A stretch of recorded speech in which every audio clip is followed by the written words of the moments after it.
This week, our Torah portion, or Parasha, is from Numbers 33:1 through Numbers 36:13. It is called Masei in Hebrew, which means journeys of. Parashat Masei is the final Torah portion in the book of Numbers, which is the fourth book in the Torah. God had led the Israelites out of slavery in Egypt, through the wilderness, and now was about to lead them into the Promised Land. We hear this term Promised Land a lot, but what is it? And why do we call it that? The Promised Land is the land God promised as a heritage to His chosen people, the descendants of Abraham, Isaac, and Jacob. This isn't just a random piece of real estate. It's land that is near to God's heart. The land of milk and honey, the Holy Land, Israel. God even mapped out the precise layout and boundaries of this holy property. And knowing how important this land is to God, it's no surprise that it's been a region of contention, conflict, and war throughout history. This little unassuming piece of land is a big deal.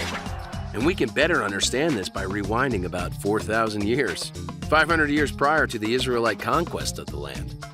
See, back when God made a covenant with Abraham, He promised a few things. To make Abraham into a great nation, that through Abraham all the nations of the earth would be blessed, and that He would give Abraham the land He would show him as an everlasting possession, the Promised Land.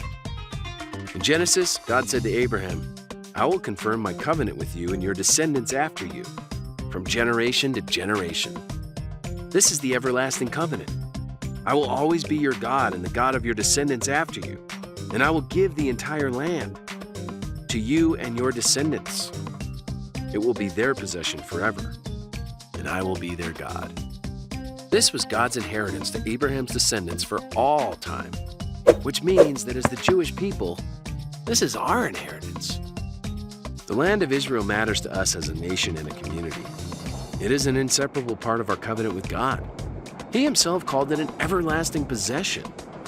God decreed this heritage to the Jewish people, a birthright for each and every one of us, from generation to generation.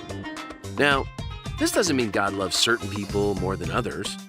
We affirm God's heart for all mankind, and we also affirm rights for all people living in Israel. But we also do recognize that God gave this land to the children of Abraham, Isaac, and Jacob. We acknowledge that this is a unique land given by God to the Jewish people as part of the covenant He made with them.